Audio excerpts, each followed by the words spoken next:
വിഷമിച്ചിരിക്കുന്ന മനുഷ്യരോട് നമ്മളെപ്പോഴും പറയുന്നൊരു കാര്യമാണ്, സങ്കടപ്പെടാൻ പാടില്ല, എപ്പോഴും ഹാപ്പി ആയിട്ടിരിക്കണം.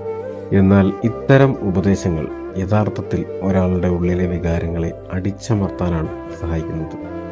കരച്ചിലായാലും വിഷമമായാലും അതെല്ലാം പുറത്തു വരാതിരിക്കാൻ ഈ വാക്കുകൾ ഒരു തടസ്സമായി മാറുന്നുണ്ട്. ഒരാൾക്ക് കരയാൻ തോന്നുമ്പോൾ മറ്റൊരാളുടെ മുന്നിലേക്ക് അത് പ്രകടിപ്പിക്കാൻ പറ്റാത്ത അവസ്ഥയിലേക്ക് ഈ ഉപദേശങ്ങൾ അവരെ ചെന്നെത്തിക്കുന്നു. വാസ്തവത്തിൽ മനുഷ്യൻ്റെ ഉള്ളിലെ വിഷമങ്ങൾ കുറയണമെങ്കിൽ അത് പുറത്തു വരണം. ഇതിനു പിന്നിൽ വ്യക്തമായ ശാസ്ത്രീയ വശങ്ങളുണ്ട്. നമ്മൾ സങ്കടപ്പെടുമ്പോൾ കോർട്ടിസോൾ പോലുള്ള സ്ട്രെസ് ഹോർമോണുകൾ ഉൽപ്പാദിപ്പിക്കപ്പെടുന്നുണ്ട്. നമ്മൾ കരയുമ്പോൾ കണ്ണുനീരിലൂടെ ഈ വിഷാംശമുള്ള ഹോർമോണുകൾ ശരീരത്തിൽ നിന്നും പുറന്തള്ളപ്പെടുന്നുണ്ട്. അതുകൊണ്ടാണ് കരഞ്ഞു കഴിയുമ്പോൾ നമുക്ക് വലിയൊരു ആശ്വാസം തോന്നുന്നത്. വികാരങ്ങളെ പുറത്തുവിടാതെ ഉള്ളിൽ തന്നെ മൂടിക്കെട്ടി വെക്കുമ്പോൾ അത് ശരീരത്തിൽ സ്ട്രെസ് വർദ്ധിപ്പിക്കുകയും ഭാവിയിൽ ഹൃദയ സംബന്ധമായ പ്രശ്നങ്ങൾ, ഉറക്കമില്ലായ്മ, ദഹന പ്രശ്നങ്ങൾ എന്നിവയിലേക്ക് ഇത് നമ്മളെ ചെന്നെത്തിക്കും. ചിലരുടെയൊക്കെ ഉള്ളിൽ കാലങ്ങളായി കൊണ്ടു നടക്കുന്ന ചില വിഷമങ്ങളുണ്ട്. ഉദാഹരണത്തിന്, പണ്ടെപ്പോഴോ നഷ്ടപ്പെട്ട പ്രണയം, വർഷങ്ങൾ കഴിഞ്ഞിട്ടും അത് മറക്കാൻ കഴിയാത്തതും ഓർക്കുമ്പോൾ സങ്കടം വരുന്നതും പലർക്കും ഒരു വലിയ ഭാരമാണ്. എന്തുകൊണ്ടാണ് നമുക്കിത് പൂർണ്ണമായും വിട്ടുകളയാൻ പറ്റാത്തത്? ഇതിന് ശാസ്ത്രീയമായൊരു വശമുണ്ട്.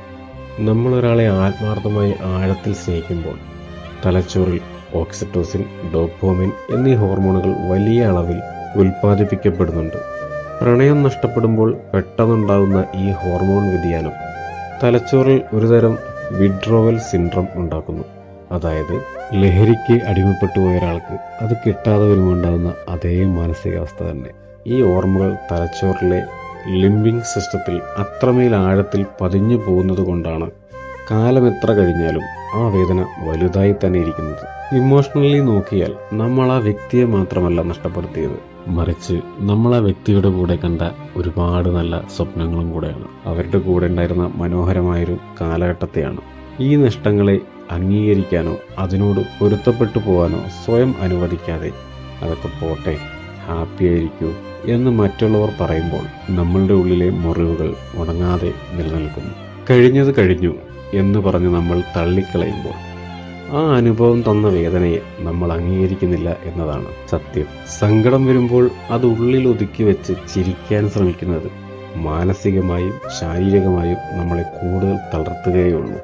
വിഷമിച്ചിരിക്കുന്നത് കൊണ്ട് നഷ്ടപ്പെട്ടത് തിരിച്ചു കിട്ടില്ല എന്നത് ശരിയായിരിക്കാം. പക്ഷെ ആ വിഷമം അനുഭവിച്ച് തീർക്കുക എന്നത് ആശ്വാസം ലഭിക്കാൻ അനിവാര്യമാണ്. കരയാൻ തോന്നുമ്പോൾ കരയാനും സങ്കടം തോന്നുമ്പോൾ അത് പ്രകടിപ്പിക്കാനും ഓരോ മനുഷ്യനും സാധിക്കണം. വികാരങ്ങളെ അടക്കി വെച്ച് കൃത്രിമമായി സന്തോഷിക്കാൻ ശ്രമിക്കുന്നതിനേക്കാൾ നല്ലത് നമ്മളുടെ സങ്കടങ്ങളെയും വേദനകളെയും കൂടി അംഗീകരിച്ചുകൊണ്ട് ജീവിക്കുന്നതാണ്. അതുകൊണ്ട് കരയാൻ തോന്നിയാൽ കരയുക, ചിരിക്കാൻ തോന്നിയാൽ ചിരിക്കുക. മറ്റൊരാൾ വിഷമിച്ചിരിക്കുന്ന കാണുമ്പോൾ കരയാൻ പാടില്ല, സന്തോഷമായിരിക്കൂ എന്ന് ഉപദേശിക്കുന്നതിനേക്കാളും നല്ലത് അവരെ ഒന്ന് ചേർത്ത് പിടിക്കുന്നതാണ്.